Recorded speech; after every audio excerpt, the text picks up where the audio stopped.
মসজিদ যারা নির্মাণ করলেন তাদের কোনো ফজিলাত আছে কিনা? আহা, নবীজি কত সুন্দর ভাষায় বলেছেন।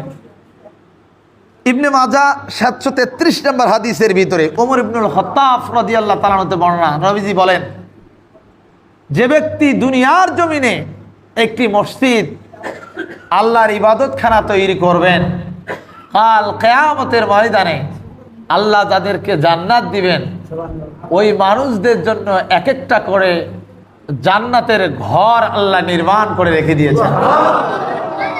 যে ব্যক্তি মসজিদের ঘর নির্মাণ করবেন আল্লাহ তার জন্য জান্নাতে একটা ঘর নির্মাণ করে দিবেন।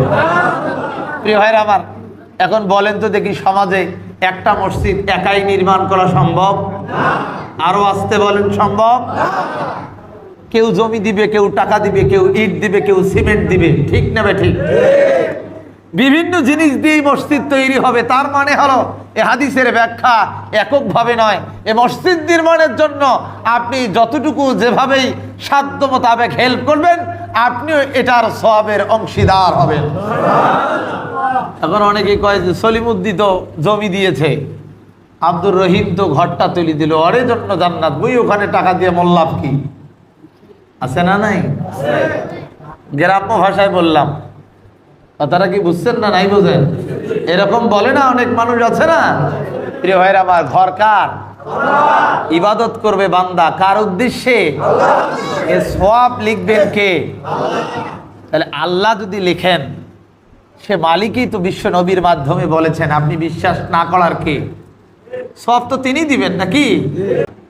এই মসজিদ সুন্দর করার ক্ষেত্রে রাসূলুল্লাহ সাল্লাল্লাহু আলাইহি হাদিসের যেমনই ভাবে উদ্বুদ্ধ করেছেন তেমনই ভাবে নিষেধ করেছেন। কেমন?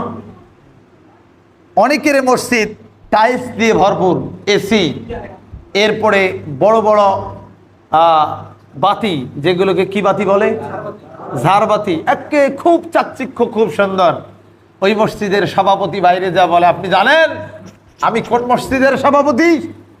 ওই পশ্চিম আমবাড়ি জামে মসজিদের সভাপতি। আমার মসজিদে এ আছে, ও আছে, এসি আছে, টাইলস আছে, চক চক করে, মানে আটকায় যায় না। আল্লাহ রাসূল সাল্লাল্লাহু আলাইহি সাল্লাম বলেছেন, যে মসজিদের মুসল্লি বা যে মসজিদের কমিটি বিন্দু এরকম গর্ব করবে, মনে করবেন কিয়ামতের আলামত এটি। নাউযুবিল্লাহ। এটা কিসের আলামত? মসজিদের সৌন্দর্য নিয়ে যে ব্যক্তি, যে গোষ্ঠী, যে সম্প্রদায়, যে মসজিদের মুসল্লিরা গর্ব করবে, রাসূল সাল্লাল্লাহু আলাইহি ওয়াসাল্লাম বলছেন যে তোমরা তাহলে অপেক্ষা করো, বেশি দিন আর কিয়ামত নয়। বলেন তো দেখি, আজকে আমাদের সমাজে এরকম আছে না নাই? হ্যাঁ আছে, মানে সেই হামলায় নাই, বোঝেন? মানে আপনাদের সাথে আমি নিজেও, আমার মসজিদে এই হে হো হো, মানে বিশাল কিছু। এটা কোথায় পাইলাম? নবীজির হাদিস, ইবনে মাজাহ, মাসুদ ইবনে আনাস ইবনে মালিক রাদিয়াল্লাহু তাআলা বর্ণনা করেছেন 737 নম্বর হাদিসের ভিতরে নবীজি বলেছেন যে ব্যক্তি, যে সময়ের, যে এলাকার মানুষেরা মসজিদ নিয়ে গর্ব করবে, মনে করবেন এটা হলো কিয়ামতের আলামত। এখন অনেকে আছে কি, আমার বাবা মসজিদ দান করে গিয়েছে, জানেন?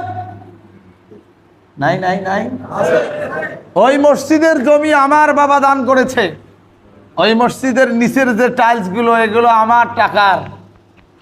এরকম গর্ব করে বলার লোক সমাজে আছে না নাই? এটা প্লিজ অনুরোধ করতেছি, এরকম ভাবে বলবেন না। তাহলে সমস্ত আমল আপনার শেষ হয়ে গেল। দুনিয়ার মানুষকে আপনি দেখানোর জন্য আপনার এই আমলটা হয়ে গেল, আখিরাতের জন্য কিছু পাবেন না। এটা আপনার মানুষ বলবে, বাহ, আব্দুর রহিম, আব্দুল সত্তার, আব্দুল করিম অমুক দিয়েছে, তমুক দিয়েছে, আহ খুব সুন্দর, খুব ভালো। এই যে আপনি প্রশংসাটা কুড়ালেন, এটাই শেষ। আখিরাতে আপনার জন্য জিরো। আপনি আখিরাত চান না দুনিয়া চান? আখিরাত চাইলে এরকম গর্ব করে বলা যাবে।